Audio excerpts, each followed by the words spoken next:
I put my trust in you, and I trust in our love. I put my trust in you, I put my trust in love. I put my trust in you, and I trust in our love. I put my trust in you, I put my trust in love.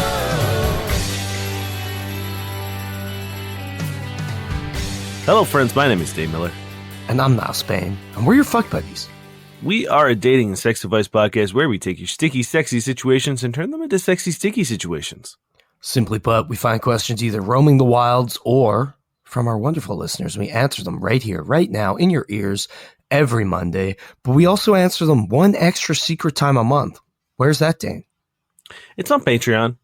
It is on Patreon. And you know what? If you wanted a little extra Tony Pizza in your life, and who wouldn't, you should go over there and join. And you should listen to our last episode and support your boys. We had like professional obligations in the first Tony Pizza episode. On Patreon, we really get into it. So if you were like, I really want more of that tasty, tasty Tony Pizza lore, it's there for you. Unfiltered, unedited. It's edited. It's edited. It's definitely edited. I don't put anything up unedited. I think it would kill Dane to put something up unedited.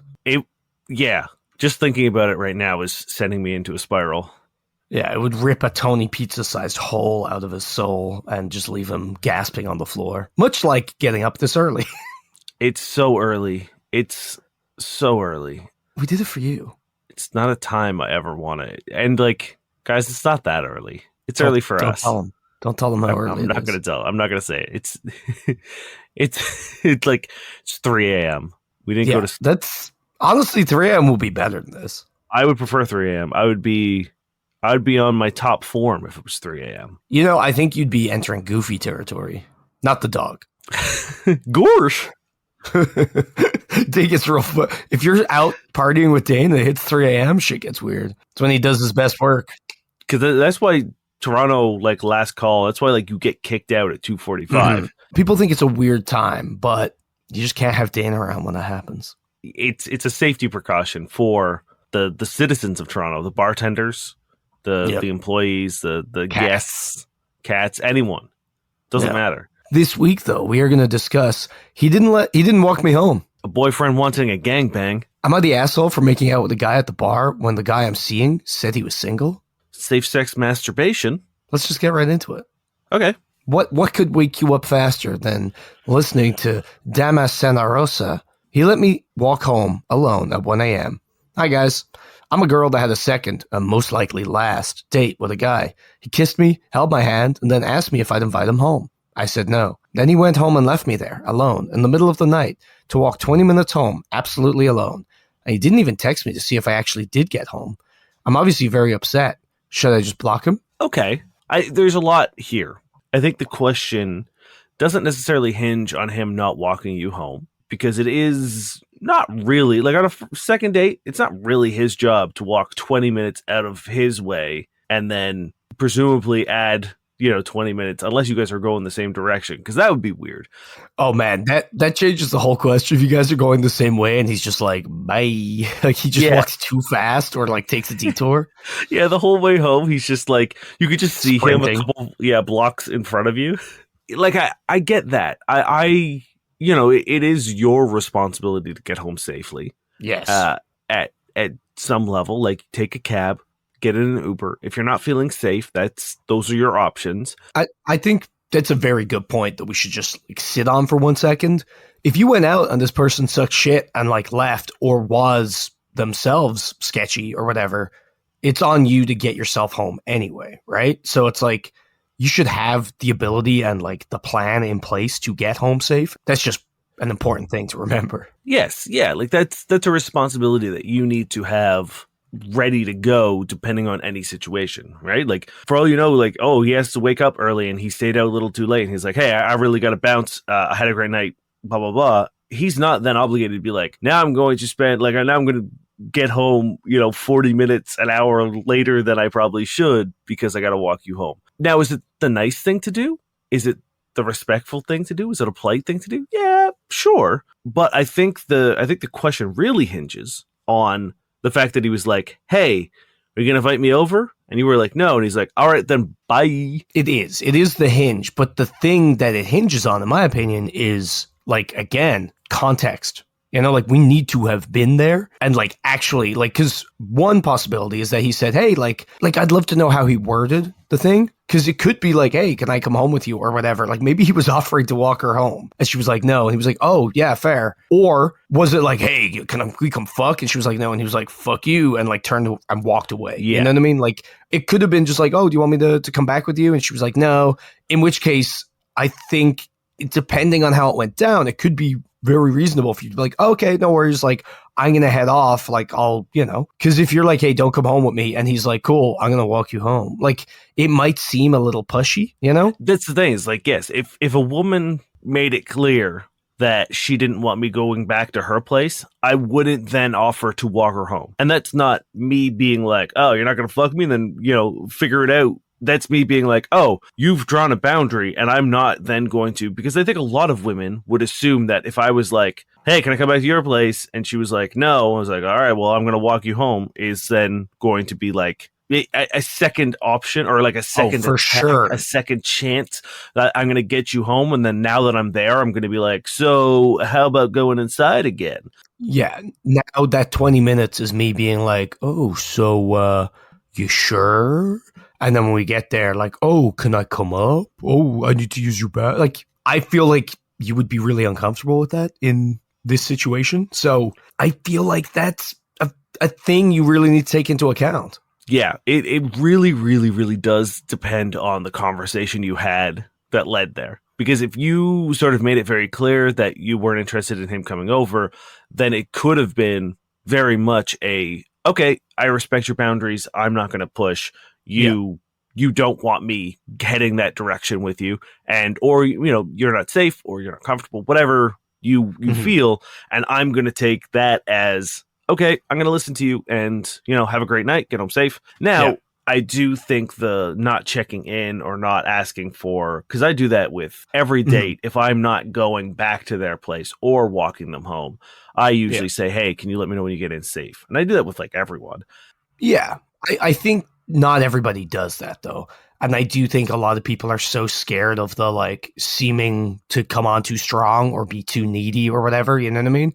So it's very possible this guy's like, oh shit, like he read somewhere, can't text her like right after the date. Can't be like, oh, did you get home? You know? But yeah, should he have done? Sure. I don't think he's an asshole for not having done it. Again, unless the conversation was, hey, can we fuck? And she was like, no. And he was like, oh, get stuffed.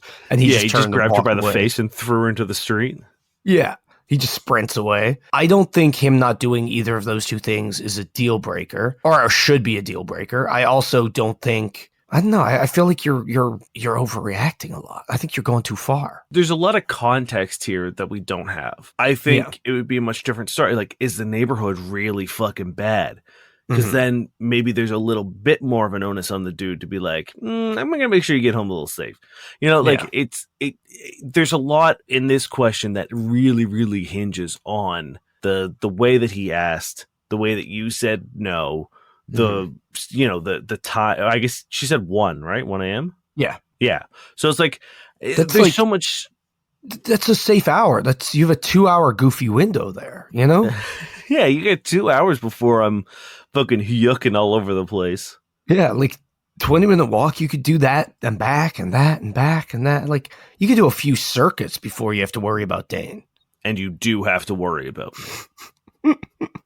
So I don't know. Again, we don't have the context. If there is more context, then just fucking block him, right? If it is a thing where you're just kind of like shooting from the hip because this just upset you, it's like maybe either 1, have a discussion with them, or 2, like really analyze the context and like what meanings may have been, you know, unsaid. Because I think as a woman, sometimes you don't understand how much effort some men put into not seeming threatening. If you're a certain kind of person, you do consciously walk on the other side of the road at night if you see a woman by herself coming and you don't want to make them feel uncomfortable, you know, slow down or speed up depending on which one is going to presumably make them less uncomfortable. Or look into something like this and be like, oh, she said she doesn't want me coming back with her.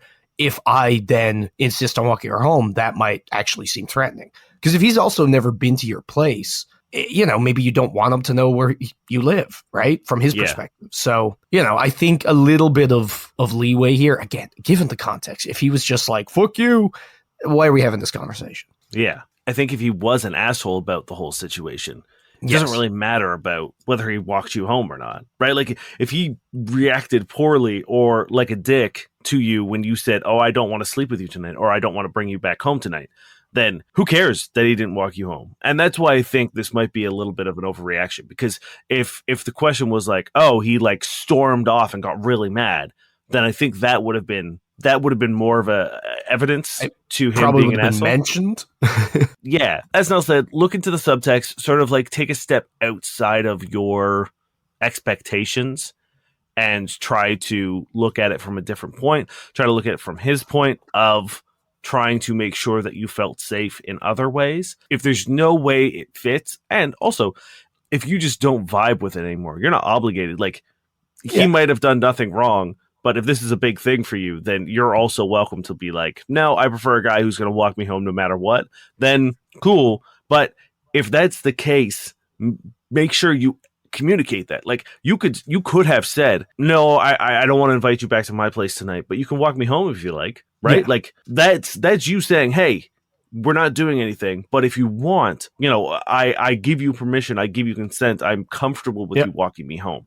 And that way there's no concern, there's no anything, and then he can be like, okay, great, yes, I will. Or he could not. And if he's like, oh, I'm sorry, I can't go 40 minutes out of my way, I have to get home like to work, sure. Or if he's like, oh, I'm not fucking you, I'm not gonna walk you home, then you get two pretty decent answers there. You know what I mean? So be open, communicate. This like gray area of like, well, I'm judging him based on this thing that I didn't, it doesn't help anybody. Nope. This is from Special Neighbor 5. Boyfriend of 2 years said he wants a gangbang. My boyfriend, 2 years, told me that the other night that he wants to have a gangbang with me and several other guys. I have a history of sexual trauma and are struggling with the fact that this is his fantasy, as the idea makes me feel unsafe and anxious. I also worry that if I don't fulfill this, he will leave or find a partner who will be willing to do that. Should I get over it? Try to be more comfortable with the idea? No. Well, okay. There's a lot here, but I think getting more comfortable with the idea is a nebulous term. Like, should I get over it? No. Should I get more comfortable with the idea? It depends how much you've thought about it, right? If you just are uncomfortable because it's unfamiliar or whatever, like I don't know your trauma or whatever. If you haven't really given it due consideration and you want to, sure. If you have and you know it's something you don't want, no. Like, let's run through these hypotheticals really quickly. If your partner's like, oh, you don't want to do this fantasy that because you don't want to, I'm going to dump you and find somebody else. Okay, sure, that might suck, but also that's not a good partner. So win-win. Don't do a thing you don't want to do. There you go. That's it. That's it. So you're right. Like we've talked about it 100 times about like, don't indulge a fetish if it's not something you're comfortable with. You're not obligated to do things just because your partner wants to do it. And if they're going to use it as blackmail of being like, well, I'll find someone who will, then they're a bad partner and you shouldn't be with them regardless. Like that's not someone 100%. you want to keep in your life. So Yeah, I brought someone this blackmailing you with your own relationship. Like, fuck that. Yeah. So I brought this one because I would love to know if he's aware of your trauma, because I think if he's aware of it, I think it's worth a conversation, both right now between us, but also between these people, where it's like sometimes you have to just put things in your back pocket. For example, if I knew my partner had a history of sexual trauma, I might not suggest, like, for example, if they were sexually assaulted, I wouldn't be like, hey, my kink is, CNC, consensual non-consent. I want to do that with you.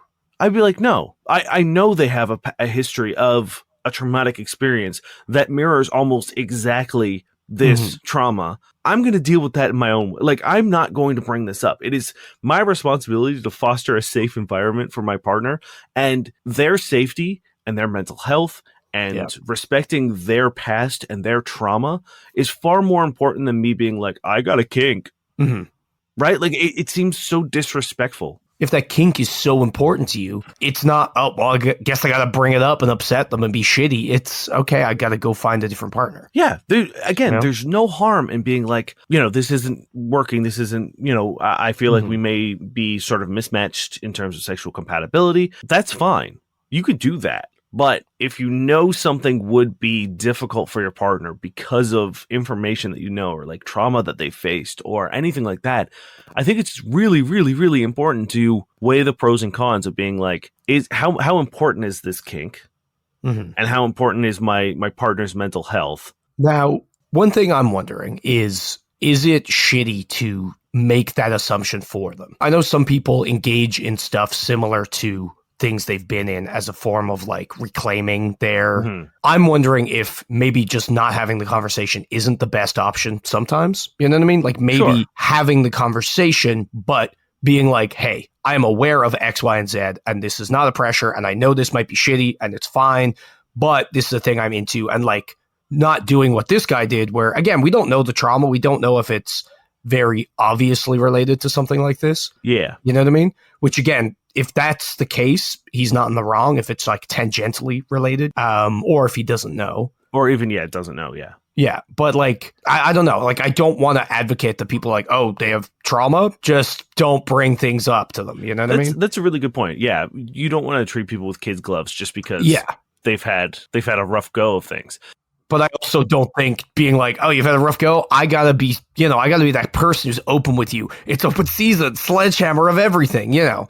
I think you have to have tact and grace. I think you have a great point. I think there is a way to do it. And I think the way to do it wouldn't necessarily be, I don't think it's phrasing it in a way that makes it seem like it's something that you want to do, or rather it's something that you're into and you want to make boundaries so that you don't fall into something that could, you know what I mean? Like, for me, like I prefer to be dominant and tend to lean a little rougher once I get more comfortable with a partner. Like if I knew that they had a history of sexual violence, I might want to have a conversation. And I think this is a great idea, being like, hey, typically my preferred sort of style or sexual proclivities lean towards a more dominant style. And if they've told me about sort of a sexual violence or sexual trauma or something, I'd be like, I just want to make sure that what we're doing now makes you feel safe. And if there are any things that any like hard lines or I can avoid like dangerous areas. Yeah. Like I'm a big fan of sort of pinning hands. If that would make you feel unsafe, I would love to know that. And like anything else that I could completely avoid. These are things that I do kind of like muscle memory. These are things that I just kind of like enjoy doing and tend to bring in pretty organically. What can I do to avoid? What can I take out of the repertoire to not trigger you, to make you feel safe, so I think that's a great point. I think if you do know a partner, if you have a kink and if you have a certain sort of, I don't know, sexual vibe, I think it could be worth having a conversation with a partner that you know has, and not just hide it but I think you do need to sort of like weigh the pros and cons of being like, I know my partner isn't into this or has a strong reaction to whatever. Yeah. I'm just gonna not. That's the thing. If like there's realms of knowledge, you could be like, oh, I know they have X, or they could be like, hey, I fucking hate this, and you can't then be like, well, what about we do it though? You know? Yeah. So I think just and also when you have conversations like this, the good thing is you don't necessarily have to know, because if you're having a conversation about kink, a healthy conversation is going to include boundaries, safe words anyway, right? Yeah. So make sure you do those things, because then if there's something you're unaware of, it still gives them the opportunity to maybe not even tell you, but at least lay down those hard lines and those buffers and boundaries and shit. Yep, 100%. So, yeah. This comes to us from a deleted user. Am I the asshole for making out with the guy at the bar when the guy I'm seeing said he was single? I know dating colleagues is frowned upon, but here we are. Female, 28. Jack, 29. Who's a male. Met at work. We've been seeing each other for 11 months, and we kept it low in the beginning. We didn't know if it was a fling or the real thing. We've exchanged I love yous, etc., and dates are implied. And he spends every weekend at my place, and many nights a week too. I know some colleagues are suspicious. It's not against the rules in our workplace. We were out at a work outing with our colleagues at a restaurant. After a few drinks, colleagues started pestering us and asking if we were an item. I looked at him and smiled and nodded. And he said, no, no, no, no, no, no, no, no, no, no, no. Absolutely not. We are not an item. Where did you hear that? To everyone to hear. Then the colleague asked, so you're single? And he replied, yes. I was shocked, and he avoided eye contact with me. We had a few more drinks, and One of the guys in the bar who'd been looking at me the whole evening came and started talking when I went to the bar to order. I didn't go back to the table, but spent the rest of the evening in this new company. The guy was very flirtatious. We ended up making out, and I heard the colleagues from my table catcalling us. Is this the right word? Jack looked horrified. Suddenly he was trying to have eye contact with me. I didn't look his way. I didn't go home with the guy even if I wanted to, but it would have been for the wrong reasons. Just to hurt someone else, but we exchanged numbers. Jack saw us do that. I went home alone. Jack called me a dozen times, then showed up at my door. He said that I was an asshole for doing this, but was I? He adamantly denied having a girlfriend, even though he knew how hurtful that was. If he was single, why does he care what another single human is doing? He asked to come inside. I didn't let him because I was hurt. He asked me if I was going to see the guy, and I said it was none of his business. Now he's adamant that I'm the asshole. Okay. This is some fucking like Dawson's Creek, like high school bullshit. Like this is so immature. Like you said you're 28? Is that 28 and 29? Was that the ages? Yes. 28, Yikes. 29. You guys are almost fucking 30-year-old. Yeah. Like, what are you doing? What is this high school bullshit? Like, you guys never had a conversation about presumably, whether or not you guys were like dating, right? Like, it sounds like it's just kind of, yeah, it sounds like you just kind of like nebulously, like, it sounds like you care about each other. You've said you love each other. That's great. But you've never had the conversation of being like, hey, what are we like? Are we exclusive? What are we moving into? What is the dynamic of our relationship? Take that back. What was that first thing you said? Take it back. Never Into the have sun. Never have the what are we conversation, but you never DTR'd.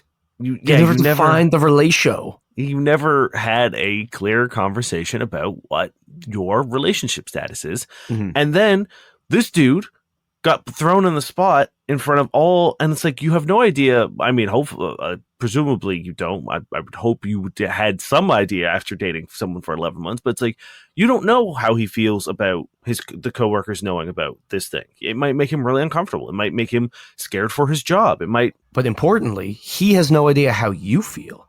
Exactly. I think he probably erred on the side of caution of rather than throwing you, like exposing you and whatever in the middle of everybody on a night out, went with the safe option, which was you hadn't talked about it. So he just was like, no. Yes, that's the thing, right? Like, if someone asked me a question, like if someone was like, are you and your partner going to get married? I wouldn't be like, yes, if me and my partner had never had a conversation about getting married, right? Like if we'd never talked about marriage, I don't know their stance on it. And I think it's super unfair to project a answer that involves both of us solely on my, like what I think.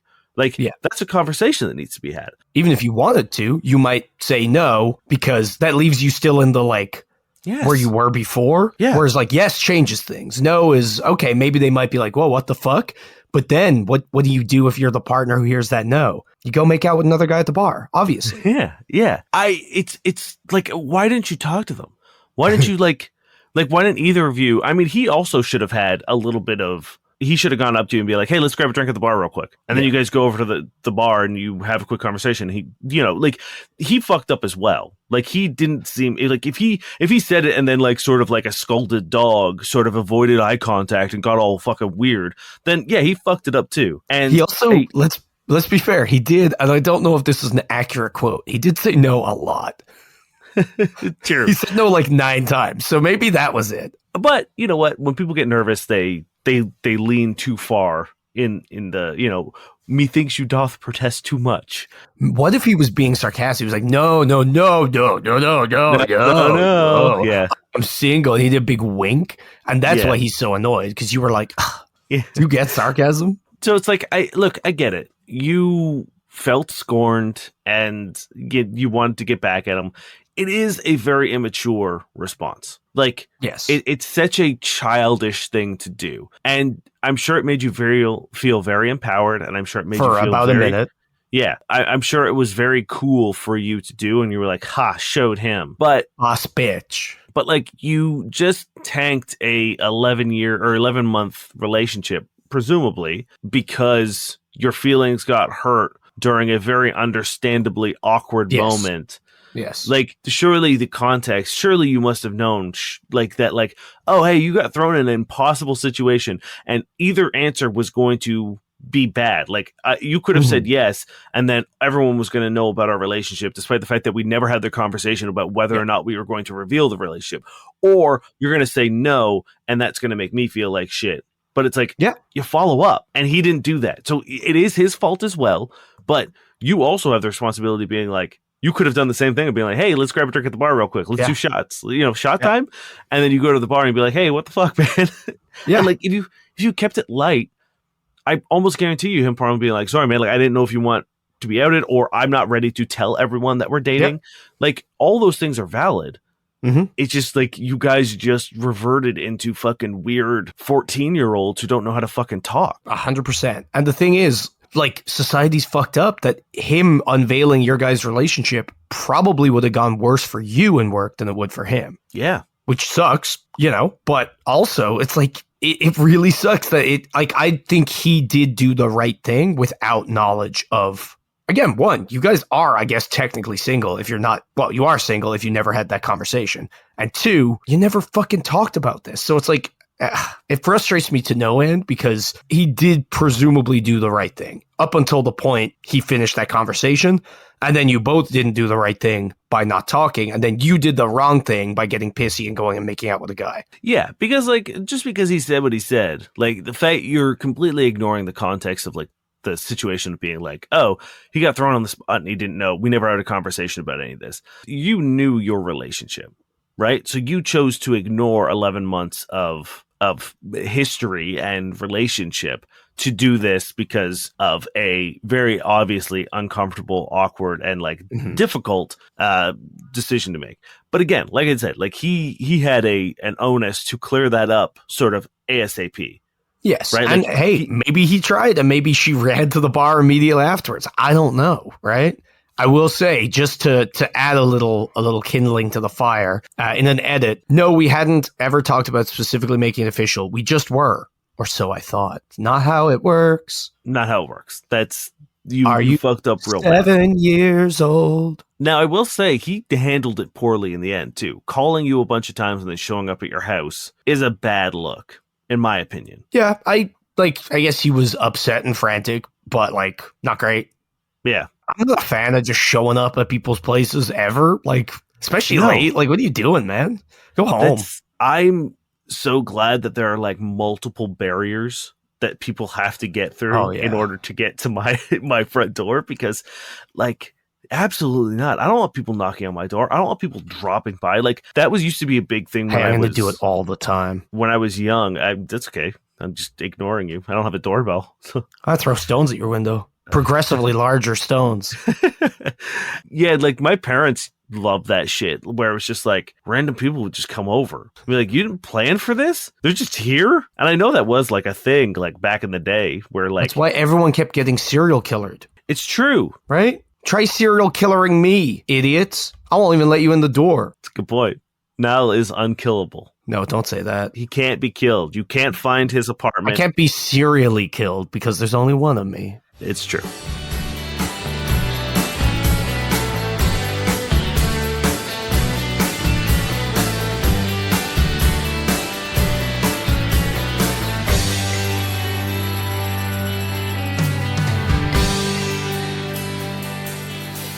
Are you still out there on dating apps, swiping and matching with no luck, or, even worse, no fun? Well, not to worry. This week's episode is once again sponsored by Fleur Dating, and this time, we're going to let things get a little kinky. Fleur is a sex-positive dating app that prioritizes users' desires. Users are encouraged to openly share their desires and fantasies and find like-minded individuals to explore them with, whether it's for one-night stands, friends with benefits, sexting, or even long-term relationships. There are no forbidden desires, only mandatory respect and consent, the way things should be. Most importantly, it's about the pleasure of intimacy, the passion between people, and the desire to try something new. Now, we all know good communication and consent are both essential for engaging in kink safely, and Fleur has you covered with their safe mode for women, which can block out explicit content until you're ready, and most importantly willing, to receive it. Fleur is also available for couples. The fine folks over on the app are releasing a feature where partners can be added to a user's profile. Importantly, as many partners as you'd like. So if you're ready for a third, or a fourth, and you've discussed what you are and aren't comfortable with as a couple, like we always say, Fleur might be the perfect way to start your adventure. And as we've mentioned before, they still have their Fleur Sparks game, a wonderful feature in chat that helps users learn more about each other in a fun and easy way so that worrying about breaking the ice is now a thing of the past. It's a way to encourage men to focus on establishing a conversation, flirty rapport, and to discuss mutual interests and desires honestly, which makes the app safer and ultimately sexier for everybody. On top of that, they have a 2-step verification and moderation process for all users, once again ensuring that their space is safe and that there's a sense of community where there is no room for offense, judgment, or scams. Follow the link in the episode description to download Fleur and get matching as soon as possible. Fleur app, made for pleasure.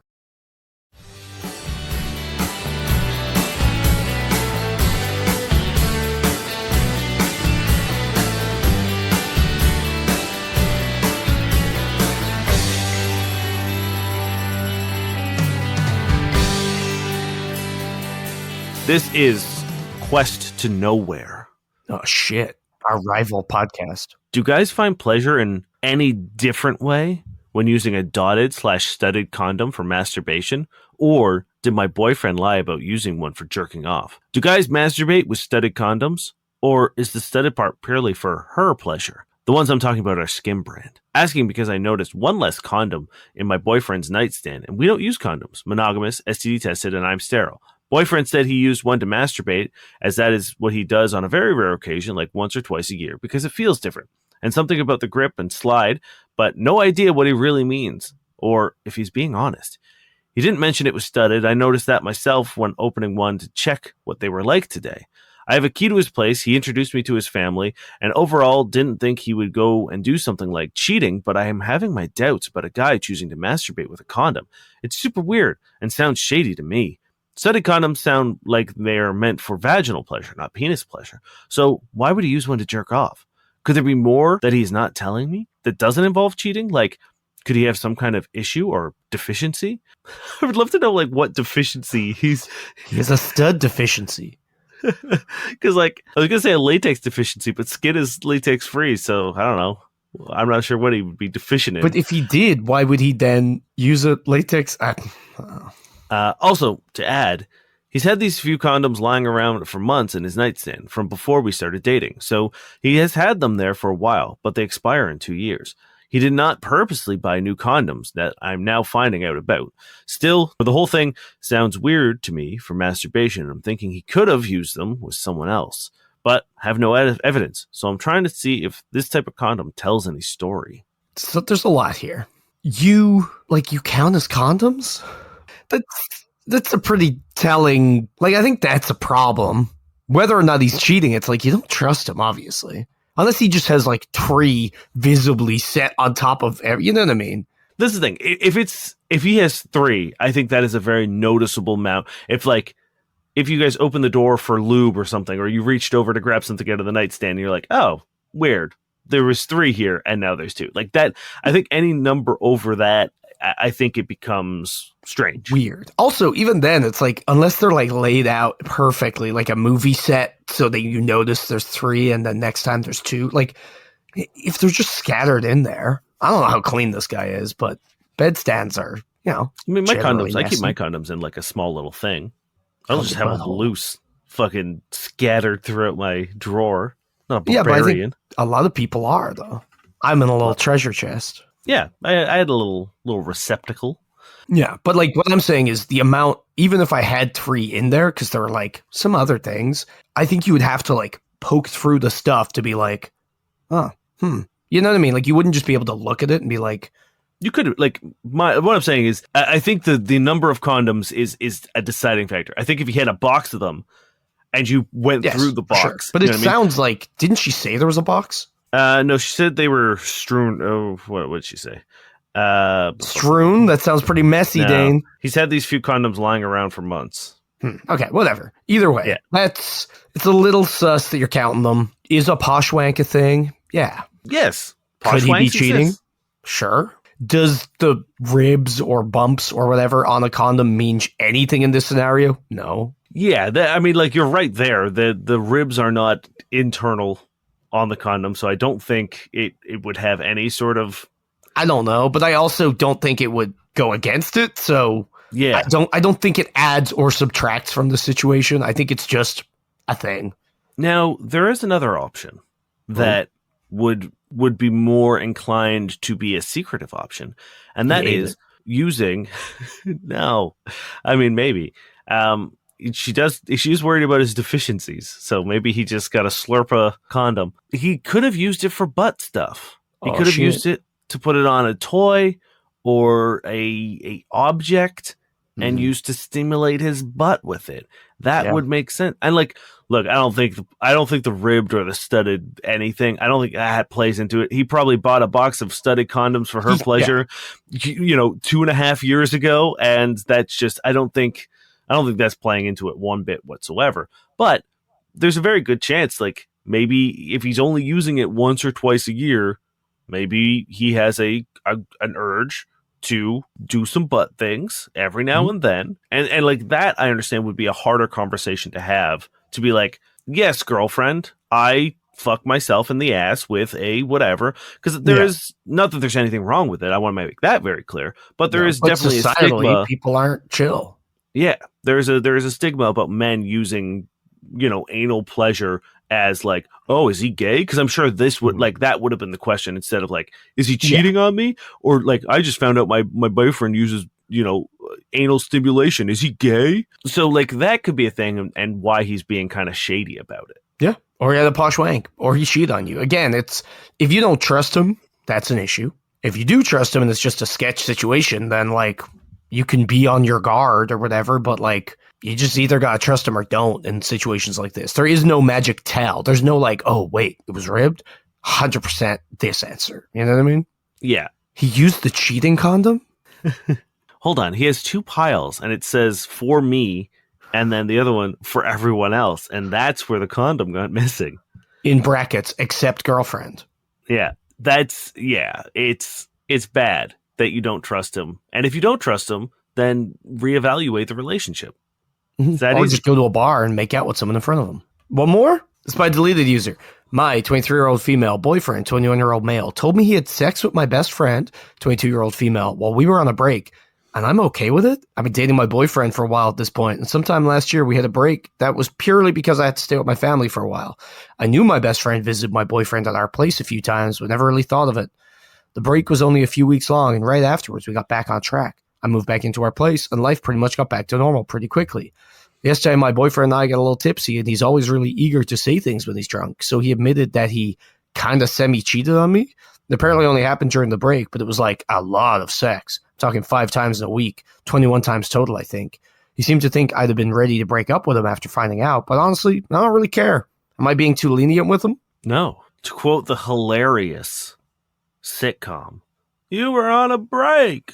That was my really good Ross Geller impression. It was pretty good, right? Mm-hmm. David Schwimmer somewhere was like, wait. Oh, that was an impression? That wasn't just him? it wasn't my soundboard that I just have queued up to. Yeah, I thought we just snagged a good guest. Yeah. David Schwimmer somewhere out there just got a cold chill running down his spine, being like, who did that? No, like it's fine. Like I'm glad you're chill about this. Honestly, I think you do have a little bit of grounds of being like, well, you did fuck my best friend. I think that is ungentlemanly. Mm-hmm. Also not great best friend behavior. Yeah, But like if you don't mind, it doesn't matter. That's like being like, oh, I'm polyamorous. Should I be monogamous or whatever? You know what I mean? It's like the only thing that matters is how you feel about it. And if you're chill with it, don't be convinced into being not chill with it. I think you need to make sure you're chill with it and not like, oh, I got to be the chill girl. Like, I got to be fine. Or like, oh, we were on a break, so I'm not allowed to be upset. Or like, jealousy's not hot or whatever.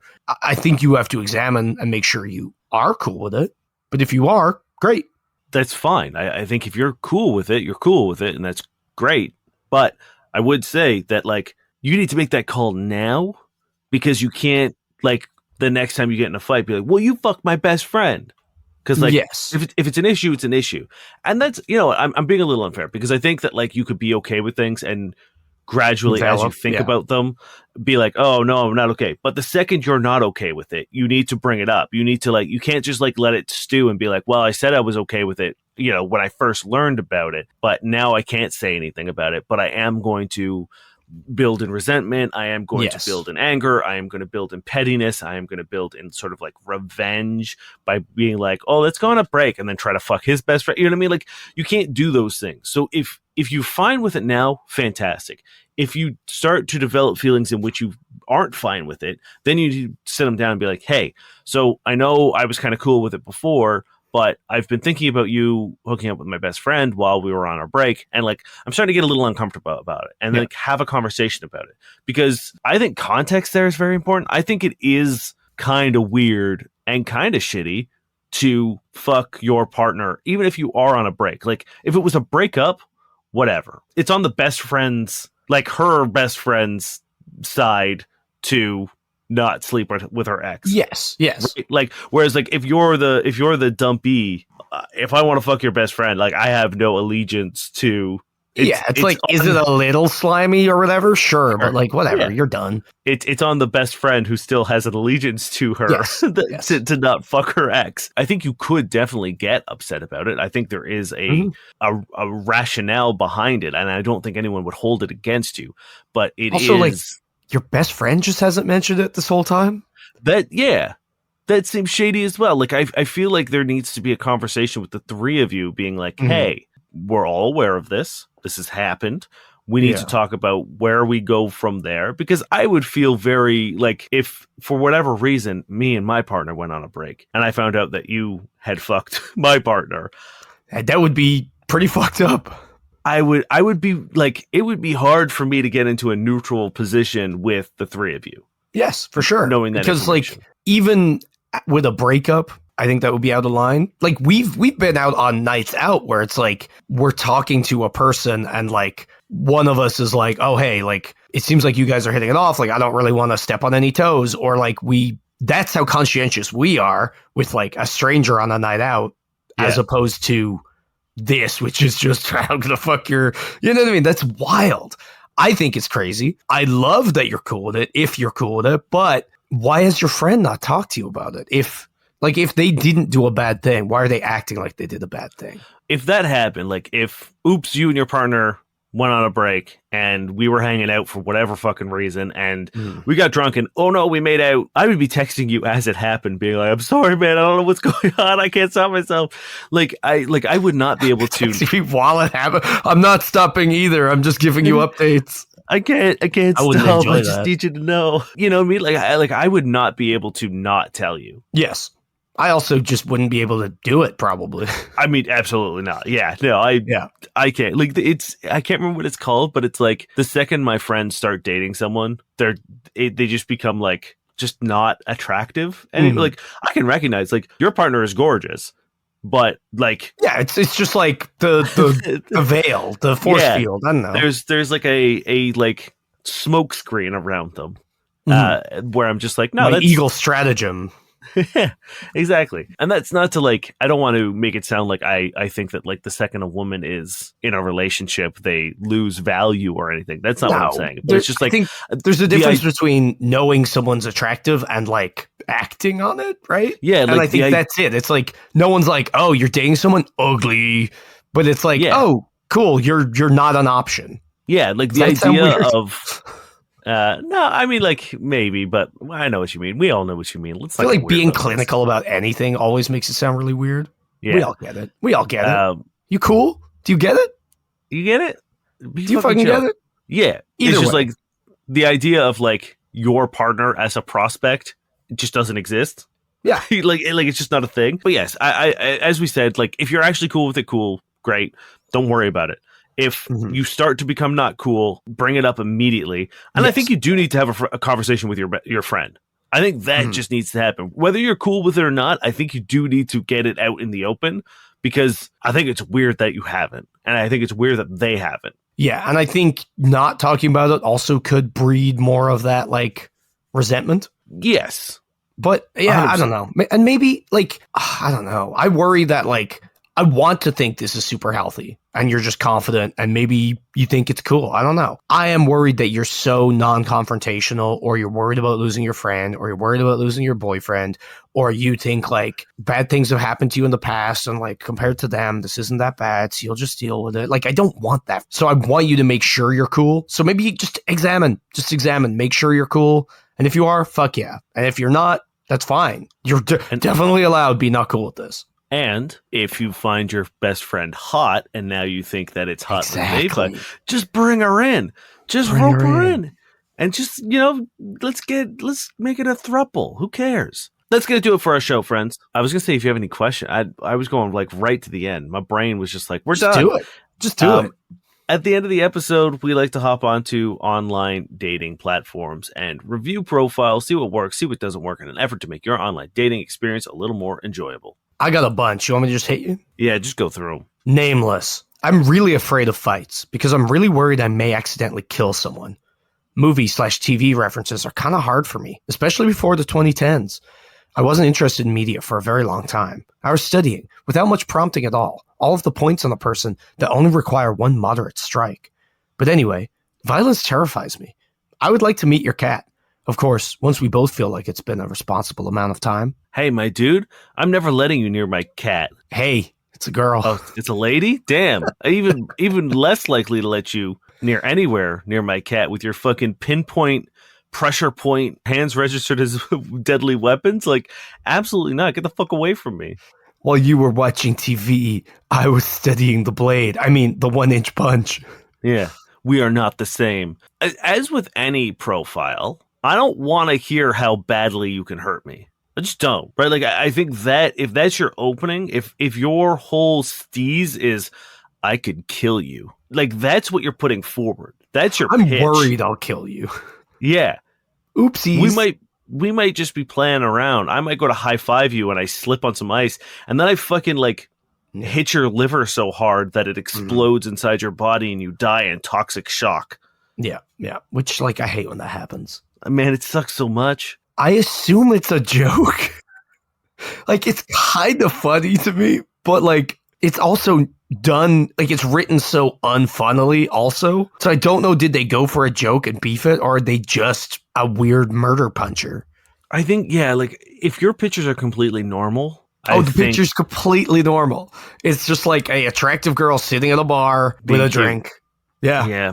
But, like, I think you'd have to, like, I think I'd need to see all of them. Because some women have mastered the art of, like, cute picture, sexy picture. And then it's, like, unhinged nonsense at the back. And you're like, okay, you are a weirdo. So I'm now going to, like, go double through. Down. I'm gonna go through your profile with a second glance to be like, oh, you're insane in a good way. Like, you're a goofy girl. Yeah. And I now. Goofy little guy. Goofy girl. Yuck. Oh no. Oh no. I'm going to give this a 5 because, like you said, like, it could be very funny, but it also could be very bad. So I'm going to give it a 5, and I would need full context. I would need to, like, really spend some time with this profile and figure it out. Yes. Yeah, I think 5 is because it, like, the truth will veer it dramatically one way or the other. Like, probably at least a 2 point. If it's a joke, minimum 7, I think. If it's real, maybe a 1. Yeah. Okay. No name. I'm so picky. This app is useless and underwhelming. The more time I spend talking to random dudes, the more brain cells I lose. Fuck's sake. Again, like, then don't be on it. Just don't use it. But, like, they sound like such a catch that we can't lose them. It's true, yeah. With someone like that, like, I don't understand, like, do people... It's so upsetting that, like, you get what you put in, right? So if you put in the energy of being like, this sucks, online dating sucks, everyone sucks, it's like, all right, well, hey, guess what? You're going to attract, like, the bottom of the bottom because the people who actually are fun are going to avoid you like the plague. Yes. So that's you've opened the door, but, like, the little doggy door for little dog men to squeeze their little pug faces through. Yeah. It just doesn't, like, make sense to me. Like, why is online dating such a drag to you? Like, how much time and effort are you putting into it? Stop. Use it sporadically. Put a good profile on there and, like, swipe while you're pissing. You're good. Yeah. You have the benefit of sitting down and pissing. Yeah. You know how dangerous it is to swipe while you're standing? Yeah. One day I will drop my phone in the toilet and then probably piss on it. That's so bad. I'm giving this is a 1 for sure. This is nameless. They're 31. I need money. If it ain't about money or getting money, I don't want parts. It's stuff out here that needs to be done, but I'm fun and I'm a vibe. I mean, for these things where I'm just like, you're not like, everything is so expensive. If you think I'm adding you to my list of expenses, Yeah. why? In this economy? In this economy? You're Absolutely fun and not. you're a vibe. Bad deal. Like, if this is what you want, like, there is ways to date for money. Like, you Yeah. know that, right? Like, if that's what you want, like, do that. Yeah. Or, like, start an OnlyFans or something. Like, make money. Like, I'm not here to yuck your yum. I'm not here to, like, fucking tell you not to be on the hustle, on the grind. Like, make your money, get it however you want. But, like, dating shouldn't be your source of income. Yes. And if it is, you're probably going to attract the shittest people. That's the thing. It's like you're going to enter into a transactional relationship, and Yeah. when I put money in to the vending machine that is you, like I'm going to want something out of it, and I'm using the I as a Yes, nebulous. I don't feel this way. You're personifying shithead with money. Yeah. Right, like if these guys are going to be like, oh, cool, you're just looking for money and you're a vibe, great. I'm going to give you $100, and now I own you for X amount of time, or I expect this, I expect that, and it's like that's a good way to get into an abusive relationship and an unsafe relationship. Like the second money gets involved into things get real fucking dangerous.